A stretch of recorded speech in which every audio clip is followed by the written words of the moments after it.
তো কোশ্চেনে বলা আছে একটি পরিবারে 5 জন সদস্যের গড় বয়স 24 বছর। যদি কনিষ্ঠ সদস্যের বয়স 6 বছর হয় তবে কনিষ্ঠ সদস্যের জন্মের সময় পরিবারের সদস্যদের গড় বয়স কত ছিল? 24কে 5 দিয়ে গুণ করতে হবে, তাহলে আমরা মোট বয়স পেয়ে যাবো গড় থেকে। 4 5 20 শূন্য, আর থাকলো 2, 5 2 10 আর 2 12, 120। তো 120 আসলো কি আমাদের 5 জনের মোট বয়স, মোট বয়স। তো এখানে কি হয়েছে, যদি কনিষ্ঠ সদস্যের বয়স 6 বছর হয় তবে কনিষ্ঠ সদস্যের জন্মের সময় পরিবারের সদস্যদের গড় বয়স কত ছিল? কনিষ্ঠ সদস্য বলছে 6 বছর, তাহলে এখন আমাদের মোট কত আছে? মোট হলো 120।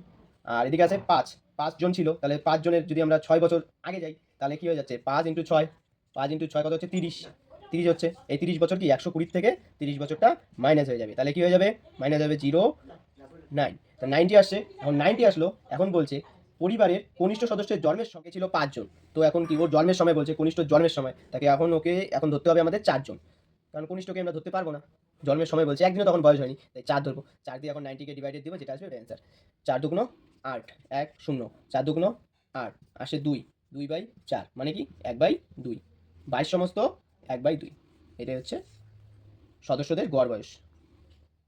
দুটি সংখ্যার গুণফল 1575 ও ভাগফল 7 হলে সংখ্যা দুটি কি কি? তো এখানে অপশন টেস্ট করে এক নম্বর অপশনে বলা হয়েছে 205, 15। 205 আর 15 যদি নেই, 205 আর 15 এটাকে যদি গুণ করি, 5 5 25 5 আর 2, 5 দুগুণ 10, 5 ওকে 5, 1 0 0, 2 ওকে 2, 5 7 0 3। এটা আসছে না, এখানে বলে দেওয়া আছে 1575 দুটি সংখ্যার গুণফল, তাহলে 75 এইটা আসতে হবে। তো এখানে দ্বিতীয়টা কি বলা আছে 225, 15 দিয়ে গুণ, 5 5 25 5 আর 2, 5 দুগুণ 5 দুগুণ 10 আর 2 12, 2 হাতে 1, 5 দুগুণ 10 11, 5 ওকে 5, 2 ওকে 2, 2 ওকে 2, তাহলে 5 7 3 3। এটা আসছে না, তাহলে সি নাম্বারটা চাই। সি নাম্বারটা কি দেওয়া আছে 105 আর 15, 5 5 25 5 হাতে 2, 5 ওকে 5, 5 ওকে 5, 1 0 0 ওকে 1, 5 7 5 1। দেখো 1575, এই যে 1575 এসে গেছে, তাহলে সি নাম্বার অ্যান্সারটা ঠিক 15,105। একটি ট্রেন 540 জন যাত্রী নিয়ে যাত্রা শুরু করলো।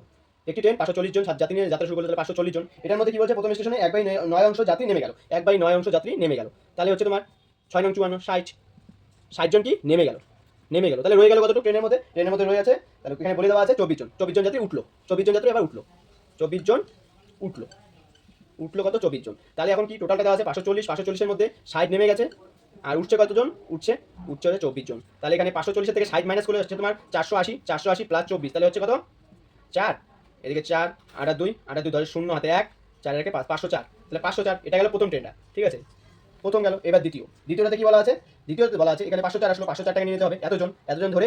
এবার এটার মধ্যে কত বলছে 1/8 অংশ নেমে গেছে, 1/8 অংশ মানে 8 দিয়ে, এটা হচ্ছে 8 দিয়ে হচ্ছে 6 8 48, 6 আর 3 8 24, 3 63, 63। তাহলে এখানে 504 বিয়োগ কতজন, এটা তো নেমে গেল, তার মানে হচ্ছে বিয়োগ হবে এটা 63, আর যোগ হচ্ছে কত 9 জন, 9 জন উঠলো, তাহলে 9 জন উঠলো, তাহলে 9 প্লাস হচ্ছে, তাহলে 504 থেকে যদি আমি 63 মাইনাস করি তাহলে হচ্ছে 114, তাহলে হচ্ছে 144, তাহলে 441 প্লাস 9, তাহলে কত হচ্ছে 450। এই প্রশ্নের উত্তর, অ্যান্সার। দুটি সংখ্যা গসাগু এবং লসাগু যথাক্রমে 13 এবং 1989। যদি একটি সংখ্যা 117 হয় তবে অন্য সংখ্যাটি কত? তো একটি সংখ্যা বলে দেওয়া আছে 117, আর একটা সংখ্যা জানি না আমি, x ধরবো। আর এদিকে বলা আছে 13 আর গুণন কত বলছে 1989। তো এখানে কি এক্সটাকে এদিকে রাখবো, তাহলে 13 গুণন 1989 ডিভাইডেড বাই 117। 13 দিয়ে 117, 7 থেকে 8 আসছে, 9 থেকে 17, 9 13 17, তাহলে 9 দিয়ে যাচ্ছে, তাহলে 9 দিয়ে 9 দুগুণ 18, 9 দুগুণ 18 1, তাহলে x সমান 221। তবে অন্য সংখ্যাটি 221। 265 থেকে ক্ষুদ্রতম কোন সংখ্যা বিয়োগ করলে বিয়োগফল একটি পূর্ণবর্গ সংখ্যা হবে? পূর্ণবর্গ সংখ্যা বের করতে হলে কি করতে হবে, ভাগ প্রক্রিয়া বের করতে হবে, বর্গমূল।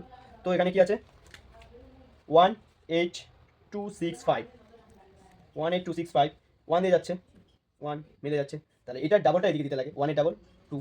তো এখানে কি আসছে 82, তাহলে এখানে কত দিয়ে যাচ্ছে, এদিকে যাচ্ছে তোমার 3 দিয়ে দেখি, 3 তিরিকা 9, 3 দুগুণ 6, 69, 4 দিয়ে 3 দিয়ে 69 হচ্ছে, তো 3 দিয়ে দিলাম 69, তো 3টা এদিকে আসলো, এখানে বসে যাবে 3, তাহলে 12 থেকে 9 গেলে কত থাকলে 3 থাকলো।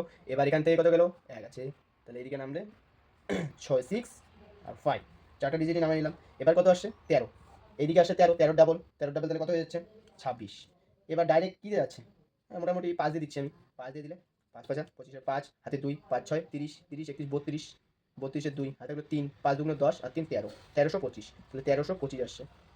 তাহলে এখানে কত পেলাম আমরা 5 দিয়ে দিল, তাহলে এখানে 5 চলে আসলো, তাহলে এখানে 5 5 মিলে গেল 0, 6 থেকে 2 বাদ দিলে 4, তাহলে অ্যান্সারটা কি পেয়ে গেলাম আমরা 40, এটাই অ্যান্সার।